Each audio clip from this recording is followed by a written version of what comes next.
अस्सलाम वालेकुम students, welcome to the lecture number 8 of calculus 1 course.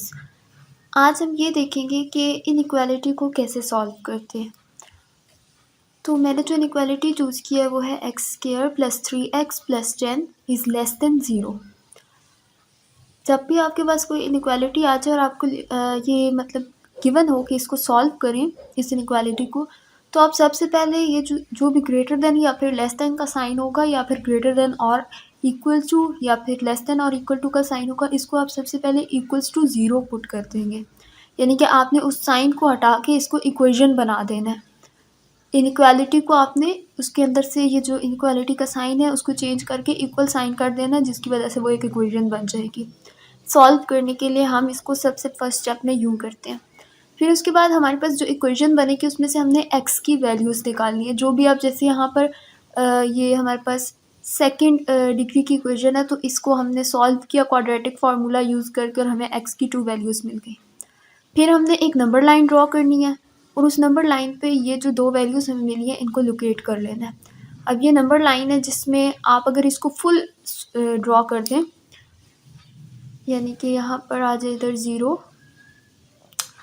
1 2 3 -1 -2 and then this.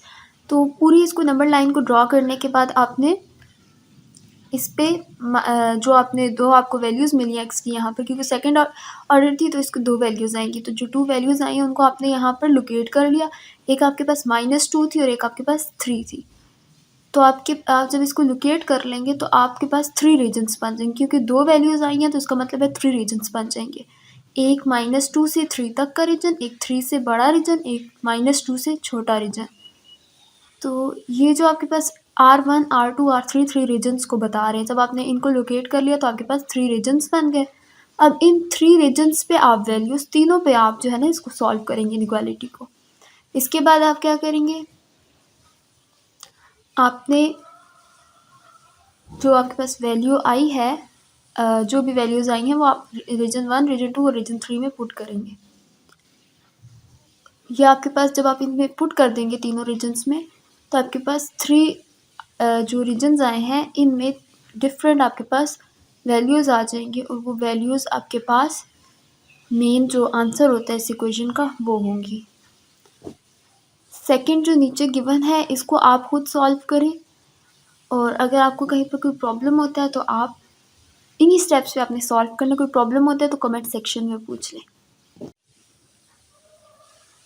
यहाँ पर एक और बात क्लियर कर दूँ पिछले क्वेश्चन से रिलेटेड, क्योंकि वो शायद आपको सही क्लियर नहीं हुआ। इस तरह का हमने कंप्लीट क्वेश्चन कोई नहीं किया, क्योंकि ये एक सिंपल सा टॉपिक है तो इसको ज़्यादा डिटेल में नहीं करना, क्योंकि आप सबको ऑलरेडी ये आपने पीछे किया हुआ है। तो इसमें ये है कि आपने अब आपने जब यहाँ पर 3 रीजन्स आपको मिल गए हैं ना, तो हर रीजन से आप वैल्यू निकाल के कोई भी एक वैल्यू ले लें, रैंडम वैल्यू, और उस इक्वेशन में डालें तो इक्वेशन सेटिस्फाई होगी। यानी कि लेट्स से कि अगर आपने इक्वेशन में डाली तो आपके पास 2 is less than 0, -2 is less than 0, इस तरह की जो आपके पास आ जाएगी सिचुएशन जो कि ट्रू होगी। तो अगर वो ट्रू है सिचुएशन तो आपके पास वो सोल्यूशन हो जाएगा, यानी कि वो रीजन सोल्यूशन होगा। लेकिन अगर वो वैल्यू आपके पास 2 नहीं आती, लाइक अगर आप कहते हैं 2 इज़ लेस देन 0, तो ये तो रॉन्ग है। अगर इस तरह का आंसर आ जाता है वैल्यू पुट करने से, तो इसका मतलब है वो रीजन सोल्यूशन नहीं होगा इस इनइक्वालिटी का। तो ये सिंपल सी यहाँ पर बात थी। अब बाकी आप खुद ट्राई करें ये नेक्स्ट क्वेश्चन, और अगर इसमें प्रॉब्लम है तो आप पूछ सकते हैं मुझसे, और फिर हम नेक्स्ट टॉपिक स्टार्ट करेंगे। जो हमारा नेक्स्ट टॉपिक है उसका नेम है लिमिट ऑफ फंक्शन। तो यहाँ पर आज की क्योंकि वीडियो बहुत छोटी बन रही थी, तो इसलिए मैंने नेक्स्ट टॉपिक की जस्ट डेफिनेशन और थोड़ा सा इंट्रो देने के लिए आपको थोड़ा सा और इसमें जो है ना ऐड कर दिया है इसी लेक्चर में। और जो नेक्स्ट लेक्चर होगा उसमें हम इसकी एग्जांपल्स देख लेंगे ताकि इजीली आपको क्लियर हो जाए। तो जो नेक्स्ट टॉपिक है वो है limit of function. X limit के केस में हम अप्रोच का वर्ड यूज़ करते हैं। Let's say x approach to ए। जब एक्स ए को अप्रोच करेगा तो फिर एफ ऑफ एक्स किस चीज़ को अप्रोच करेगा, इसको इस तरह हम लोग पहचान इसकी ये है कि हमें पता चल जाता है अप्रोचेज़ वाला जो भी टॉपिक है उसके अंदर अप्रोचेज़ अगर यूज़ हो रहा है इट मीन्स कि लिमिट का कॉन्सेप्ट आएगा। इसी चीज़ को वर्डिंग में जब लिखा जाए तो उसका यहाँ पर वर्डिंग में लिखा गया और इसका यही मतलब दिया जा रहा है कि आप जो है डिपेंडेंट वेरिएबल को अगर डिपेंडेंट वेरिएबल अप्रोच कर रहा है,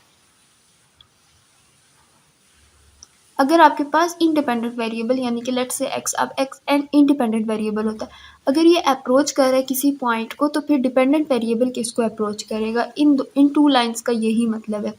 नेक्स्ट चलते हैं, जस्ट वही बातें, एक्स अप्रोचेस टू टू, तो फिर अच्छा यहाँ पर ये एक बात इंपॉर्टेंट है कि एक्स अप्रोच कर रहा है टू को, यानी उसके करीब जाता जा रहा है, लेकिन कभी टू नहीं है, X is not equals to.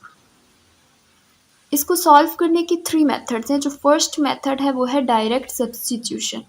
Direct substitution में ये होता है कि जो भी आपके पास अप्रोच की वैल्यू होती है, आप उसको अंदर पुट कर देते हैं फंक्शन में। लेट्स से कि ये फंक्शन है और इसमें लिमिट हमारे पास अप्रोच कर रही है 1 को, एक्स अप्रोच कर रहा है 1 को, तो आपने इस 1 को पुट कर देना है फंक्शन के अंदर और वैल्यू निकाल लेनी है। ये आपके पास फर्स्ट मेथड है। जो सेकेंड मेथड है वो है सिंप्लीफिकेशन। सिंप्लीफिकेशन में ये होता है कि आपने थोड़ी सी इसमें आपने जो भी आपके पास फंक्शन गिवन होता है उसको सिंप्लीफाई करना होता है। उसमें जो ऑपरेशंस अप्लाई हो सकते हैं उनको अप्लाई करना है। लेट्स से कि लिमिट एक्स अप्रोच कर रही है 2 को, अगर आप इसकी डायरेक्ट सब्स्टिट्यूशन करें, फर्स्ट मेथड करें, तो ये आपके पास 0/0 आंसर आ जाता है, जो कि रॉन्ग है। इसको सॉल्व करने की डिफरेंट मेथड्स हैं, वो हम बाद में करेंगे। तो इस तरह के क्वेश्चन में जहाँ 0/0 फॉर्म आ जाए तो आप सिंप्लीफाई करते हैं इसको पहले। अब आप देखिए यहाँ पर एक्स स्क्वायर माइनस 4 का एक फार्मूला होता है। एक्स स्क्वायर माइनस 4 एक फार्मूला बन रहा है एक्स स्क्वायर माइनस ए स्क्वायर का, यानी एक्स माइनस ए एक्स प्लस ए, एक्स माइनस 2 एक्स प्लस 2 का फार्मूला बन रहा है। आप वो लिखेंगे सबसे पहले, फिर -2 वाला फैक्टर एक्स माइनस 2 के साथ कैंसिल हो जाएगा, तो एक्स प्लस 2 इसका आंसर आ जाएगा। फिर जो एक्स प्लस 2 इसका आंसर होगा उसमें आप डायरेक्ट सब्स्टिट्यूशन फिर करेंगे। पहले इसको सिंप्लीफाई करेंगे, फिर डायरेक्ट सब्स्टिट्यूशन करेंगे। यहाँ पर आपने इसको कैंसिल किया, इस फैक्टर को, इसके अंदर आपने जब सब्स्टिट्यूशन की, नेक्स्ट फैक्टर रह जाएगा एक्स प्लस 2। तो जब आपने 2 + 2 किया, एक्स के अंदर फिर पुट कर दिया, तो आपके पास आंसर 4 आ जाएगा। नेक्स्ट मेथड होता है पीस वाइज डिफाइंड फंक्शन का। इसका मतलब ये होता है कि कोई आपके पास फंक्शन मुख्तलिफ डोमेन्स पे डिफरेंटली डिफाइंड होता है, कहीं पर उसका क्या बिहेवियर होता है, कहीं पर क्या। तो इसकी पहचान ये है, आप जब भी देखें कि इस तरह इस डोमेन में कुछ और डिफ़ाइन है, इस डोमेन में कुछ और, तो इसका मतलब है ये पीस वाइज डिफाइंड फंक्शन है। इस तरह के जब भी क्वेश्चंस आ जाएँ तो इनको सॉल्व करने का मेथड ये होता है कि आप सबसे पहले इसमें लेफ़्ट हैंड लिमिट पुट करते हैं, यानी कि आप कहते हैं कि यहाँ पर ये जो इस तरफ आप देखते हैं कि डोमेन कहाँ पर है। डोमेन यहाँ पर 1 को, यहाँ पर x इज़ लेस देन 1, यहाँ x इज़ ग्रेटर देन 1, यानी कि 1 के बारे में है। एक दफ़ा 1 से छोटे एलिमेंट्स की बात हो रही है, एक दफ़ा 1 से बड़े एलिमेंट्स की। तो जब आप 1 के ऊपर इस तरह माइनस लिख देते हैं, सब्ट्रैक्शन का निशान बना देते हैं, तो इसका मतलब होता है कि 1 से सारे स्मॉल एलिमेंट्स। तो आप एक दफ़ा लेफ़्ट हैंड लिमिट अप्लाई करेंगे, 1 से यहाँ पर लेफ़्ट साइड पे स्मॉल एलिमेंट्स होते हैं और 1 से राइट साइड पे ग्रेटर एलिमेंट्स होते हैं। तो इसलिए आप एक दफ़ा लेफ़्ट हैंड लिमिट अप्लाई करेंगे, एक दफ़ा right hand limit. Left hand limit में आप 1 के ऊपर माइनस का निशान डालेंगे और राइट हैंड लिमिट में आप इसके 1 के ऊपर प्लस का निशान डालेंगे। बाकी जब आप माइनस का निशान डालेंगे, 1 के ऊपर माइनस का निशान डालेंगे, अगर यहाँ पर 2 होता तो आप यहाँ 2 लिखते और 2 पर माइनस का निशान डालते। तो जब आप यहाँ पे 1 का माइनस का निशान डालेंगे तो मीन्स कि 1 से छोटे एलिमेंट, और जब x 1 से छोटा होगा तो इस केस में आपके पास ये वाला फंक्शन है, x 1 से बड़ा होगा तो इस केस में ये वाला फंक्शन है। अब छोटा हम ले रहे हैं, 1 के ऊपर माइनस का निशान डाल रहे हैं, तो हम ये वाला फंक्शन यहाँ लिखेंगे। इस फंक्शन के अंदर फिर हम डायरेक्ट सब्स्टिट्यूशन करेंगे 1 की, 1 से छोटे एलिमेंट्स की नहीं, 1 की। जब आप 1 की इधर डायरेक्ट सब्स्टिट्यूशन करेंगे और ये आपके पास एक वैल्यू आ जाएगी जो आपके पास 3 आई है। अब हम राइट हैंड लिमिट अप्लाई करते हैं। राइट हैंड लिमिट में भी इसी तरह कि आपने 1 के ऊपर प्लस का निशान डाल दिया राइट के केस में, तो फंक्शन चेंज हो जाएगा। फंक्शन चेंज हुआ, फिर इसके अंदर भी आपने 1 डायरेक्ट सब्स्टिट्यूट किया, जस्ट आपने 1 -1 या +1 नहीं, सिर्फ 1 यहाँ पे सब्स्टिट्यूट किया, आपके पास आंसर 3 आया। अगर लेफ़्ट हैंड लिमिट और राइट हैंड लिमिट का आंसर सेम आ जाए, जैसे कि यहाँ पर 3 और 3 इक्वल होते हैं, तो इट मीन्स कि आपके पास लिमिट एग्जिस्ट करती है फंक्शन की। अगर ये सेम ना आए तो आप कहेंगे दिस फंक्शन इज़ डिसकंटिन्यूअस, यानी कि इसकी लिमिट एग्जिस्ट नहीं कर रही। आज के लिए यहीं तक ठीक है, बाकी जो इसकी और एग्जांपल्स हैं वो हम अपने नेक्स्ट लेक्चर में करेंगे। अगर कोई क्वेश्चन हो तो आप कमेंट सेक्शन में पूछ सकते हैं। टिल नेक्स्ट लेक्चर आप जो है वो प्रिपरेशन करें अच्छी, ताकि आपको नेक्स्ट टॉपिक और अच्छा समझ आए, एग्जाम्पल अच्छे से समझ आए, तो अब नेक्स्ट लेक्चर में मिलेंगे। अल्लाह हाफिज़।